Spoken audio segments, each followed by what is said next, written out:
Good morning and welcome to our weekly reading. I will bring attention to the Band-Aid on my nose. I did have a medical procedure on it earlier this week, and so I'm trying to kind of keep it covered by doctor's order, but at the same time, I'm trying to make sure that I put it on in a way that it's not, first of all, distracting to me, but at the same time, it's in a very awkward place. So bear with me.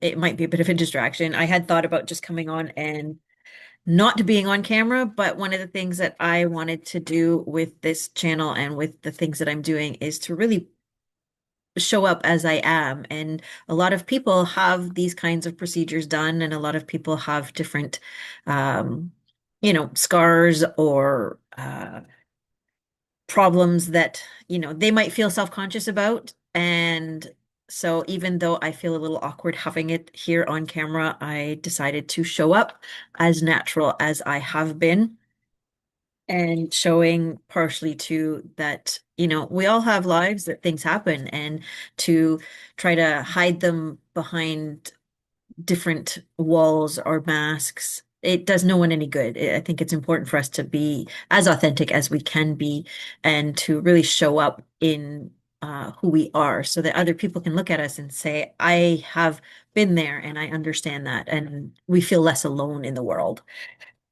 Having said that, this month I have been making some changes and testing out some new things on the channel.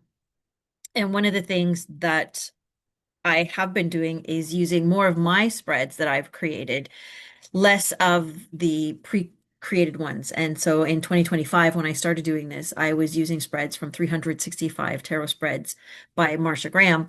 And some of the spreads were okay. Some of them I had a really hard time with.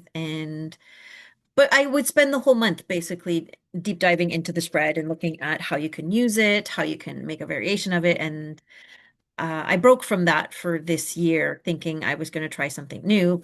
And of course, when you try something new, sometimes you get a little flustered and a little stuck, which is what happened to me this morning. And I've been kind of basically sitting here going, what am I going to make this video about? And I eventually ended up deciding that I was going to, similar to the deep dives that I did with the other spreads, I was going to do more of a guided video versus a reading, but we'll still kind of get a reading through it anyway. Uh, what I want to focus on is ways that you can use one card in order to get a lot of clarity on a situation or to help with problems that you might be dealing with, to get behind the scenes look kind of thing. One of the reasons why I wanted to do this is because a lot of times people struggle with the interpretations of a card and the meaning of a card. And I'm going to show you that you can very easily do a really good laser focused analysis of your situation and get some guidance and some clarity without even having to know the meaning of the cards, without even having to understand um, anything about tarot. And the process that I'm going to give you, if you have oracle cards, you could do the exact same thing with an oracle deck because it's a very intuitive and guided process that you're going to do that relies on you and your feelings and your interpretation to come up. Now, I will do like the example, but I will kind of look at it from my perspective so that you can get an idea of how it works. I came up with this a few years ago as kind of the introduction to a reading. And if you remember a couple weeks ago, I did my signature elemental spread. And in that, it's 5 cards where you have the center card representing you, and then it goes around all the different elements and how that impacts the situation.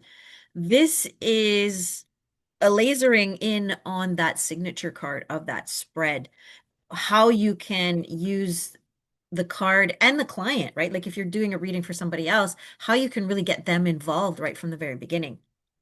And so this 1 card spread is all about what you see and what you feel and what you're aware of. So let's kind of jump into it and see what happens. So you can create any intent that you want. what I did for the sample for today is to gain clarity and insight on how we can support and honor ourselves when we're feeling low. I woke up this morning, my engines weren't really revving at 100%. I feel a little bit melancholic. I feel a little bit fatigued. And, there's some sadness in there, which means every day there's no way that we can get up every day and be, sunshine, roses, and puppies. We have days where we get up and we feel sad, and usually when we feel sad is when we start to really kind of beat ourselves up and the inner critic can kind of come to the forefront. There's a big push to push people out of that mind space, and I feel that that's really shortchanging us because when you have these we'll say like lower density emotions, they're still part of who we are. They're still part of our journey. So it's very important for us to honor those and listen because they're there for a reason. They're going to teach us something. Sometimes I find that when I feel this way, it's because I just need to rest and maybe I just am feeling a little bit lonely. So I need to spend some time with somebody. It's less about pushing myself out of it and trying to figure out when I'm here, what does it mean? What is it that I want? What is it that I need? So the question that I'm kind of shuffling into the cards is how can I best be with myself at this time? Again, you can use because it's just a quick one card spread, you can use it for anything. And so we'll see what card comes up and we'll use that card as the sample through.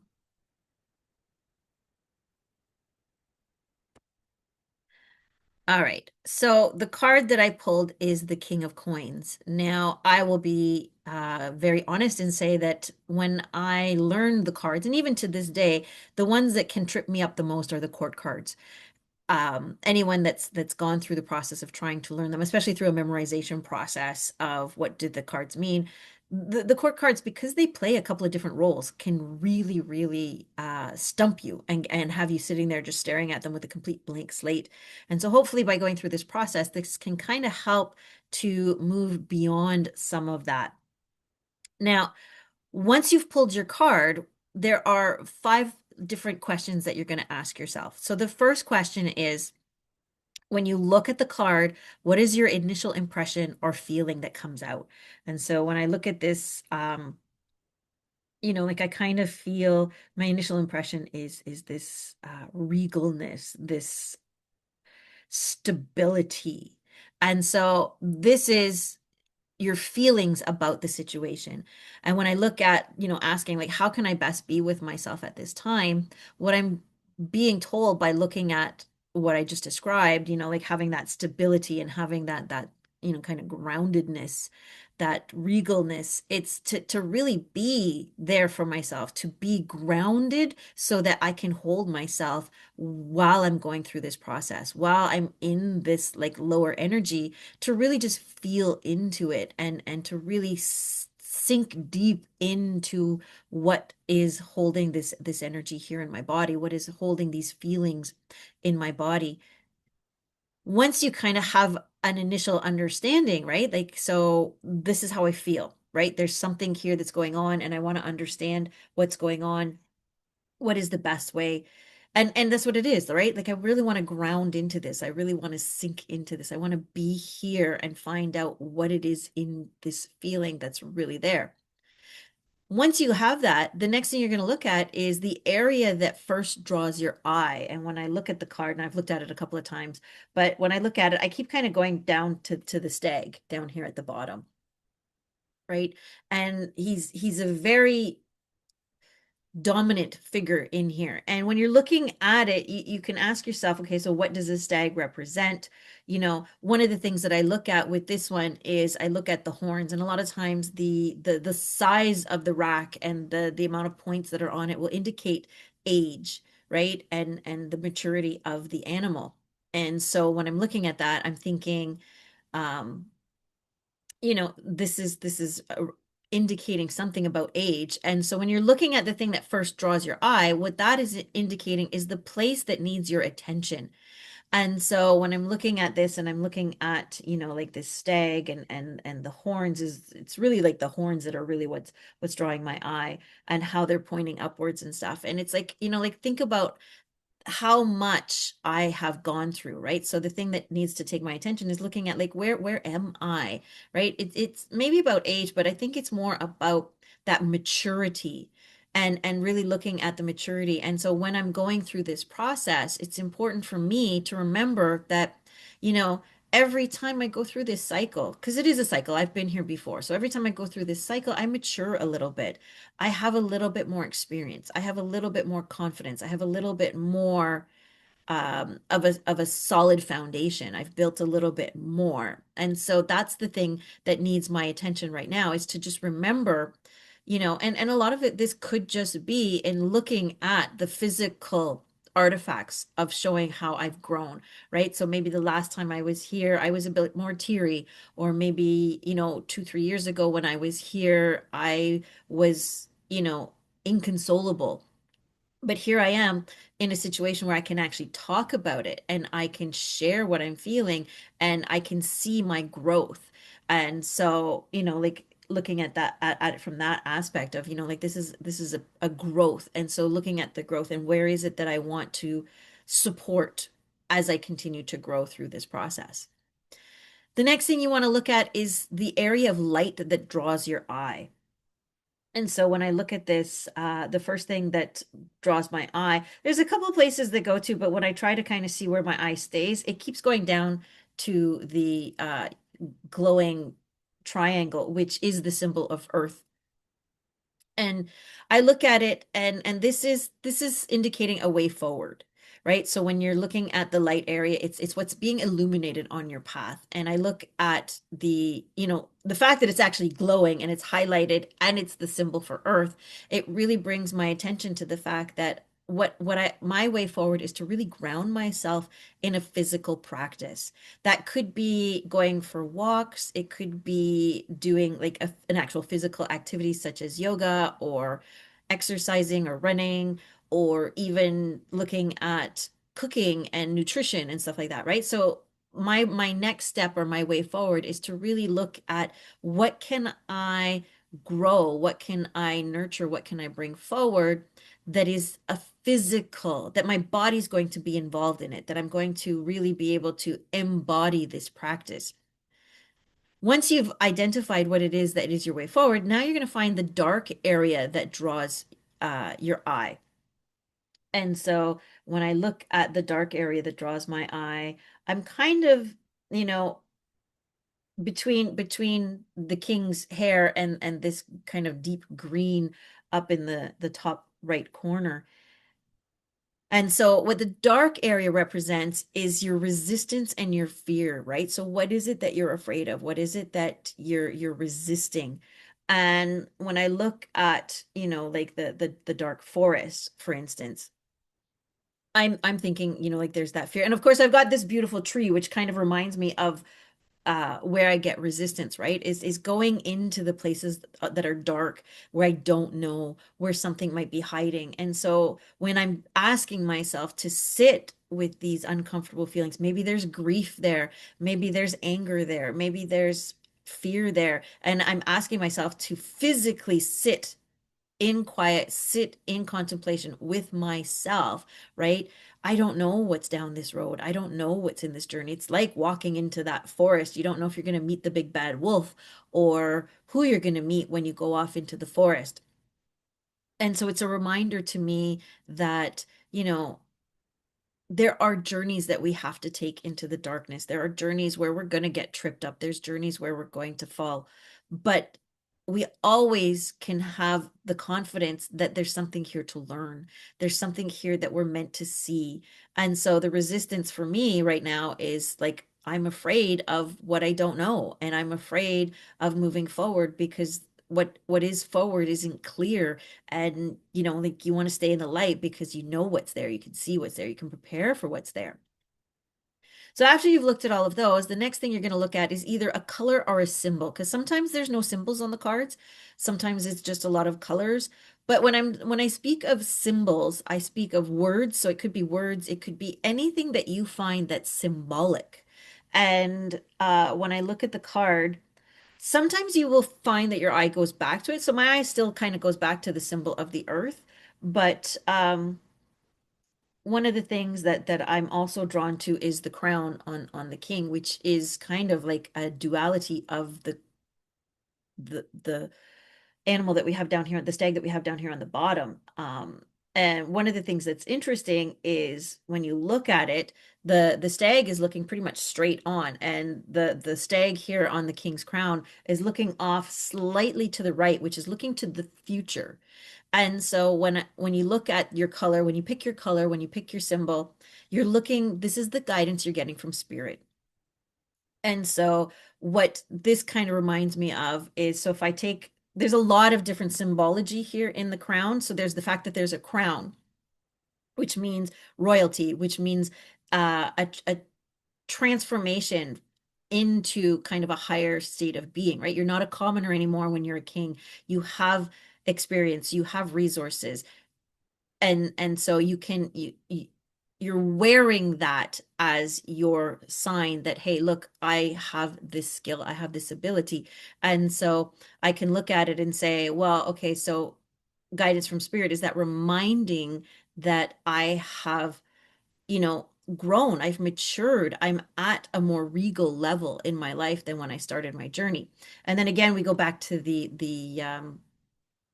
stag here, and the stag is also that symbol of, being able to stand it firm in what you know and who you are. And so, the message from spirit is very much about, look to the future because you have the skill, you have the ability. Also, when you look at crowns, it's someone who has the ability to be a symbol to other people, to support other people. And so, one of the things spirit is saying is that you need to go on this journey because then you get to be an example to other people. You get to show people what it's like to be strong and confident and powerful within their lives, because by doing this and by being there and by sitting in that energy, you're able to kind of do that for other people. So that's kind of a quick way to go through it. So again, like whatever cards you pull. So if we pull a second one, actually what we'll do, because I said you could do this with an oracle deck, is I have a deck here beside me. And so we can do the same thing with an oracle card. So I will just pick a random one. And so here we have like an oracle card. And again, we'll do the same thing. So what's the initial impressions using the same question, right? So the question is, how can I best be with myself at this time? And so when I look at this, like my first impression is soothing, right? Like there's this desire to just kind of be in this soothing space, to be in this kind of warm, encompassed space. So that comes from like the colors, the water, right? To me, water, I always think of like a hot bath, right? Where you just kind of like just sink into the bath and allow everything and relax, right? Like it's a very relaxing card. And then when I look at the area that first draws my eye, the first thing that draws my eye is the wings on the back of the mermaid here. And so it's important for me to understand that when I'm relaxing into this feeling, that I'm allowing myself to be free, right? Like wings always have this idea of being able to take flight and the freedom to be able to go where you want. And because they're open, right? Like there's this idea of like I'm getting ready to take flight. And so that's the place that needs my attention, is where am I locking myself down? Where am I caging myself? Where am I living in stories, for instance, that tell me, oh, you can't spend time here. This is a waste of time. It's important for me to be able to let myself relax and to let myself be free in this time so I can really explore what's there. And then looking at the light area, again, what I see here with the light is I see the light on her palms, right? So the palm chakra energy that's kind of coming into the heart. And when I look at that light area and I think of a way forward, it's very much about, like when you think about your hands, it's about building things, but then it's hearts, right? It's building spaces of the heart. It's building places of the heart where you can be free to relax, right? So we're building on that story. And then we look at the dark area, and when I see the dark area, my eyes go down to the water down here.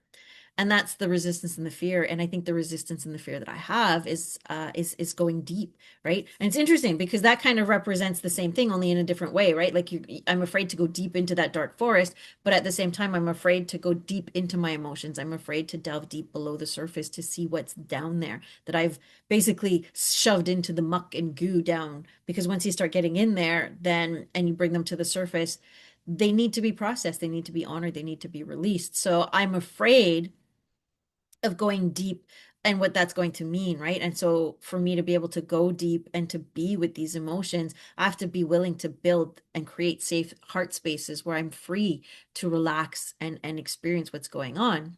And then finally, a color or a symbol. And the very first thing that kind of had drawn my eye was the dragonflies that are all over the card. And for me, dragonflies are a symbol of metamorphosis, of transformation, and especially this idea of going from the emotion side of it, where I think they're nymphs, I think is what the baby dragonflies are called. So nymphs live in the water, and then they basically attach themselves to something just above land and break out of the shell and become dragonflies. And once they become dragonflies, that they're in the air. So for me, there's always this idea of going from that emotional base into the air, which is communication. And so the guidance from spirit is to allow myself to get all of that I need to get from my emotions, but then to come up and to share, to speak about it. And it's not necessarily to anybody else, it's just to be able to express to myself, this is what's happening, this is what's going on, and having a communication with myself about the experience I have, so that when I get into this space again, um, I have the dialogue, the vocabulary. And I think that's a big thing that really helps when we're in these lower spaces is understanding that there is a big lack of vocabulary, of language around the just emotions in general. And so to be able to go through the experience, but then to also be able to build a vocabulary around the experience to share with other people, to share with yourself, so that because a lot of times when you sit there and you go, well, I don't know how I feel, or I don't understand how I feel, it's due to a lack of language. So that's examples of how you can use oracle cards, or you can use tarot cards to do this same thing. So I will be posting the description for this process in the comments below. If you have a spread that you would like me to do on the channel, please drop a comment below, and I will see you again next week. Take care. Also, remember to like the video and to subscribe to the channel. I will see you on the webs. Take care.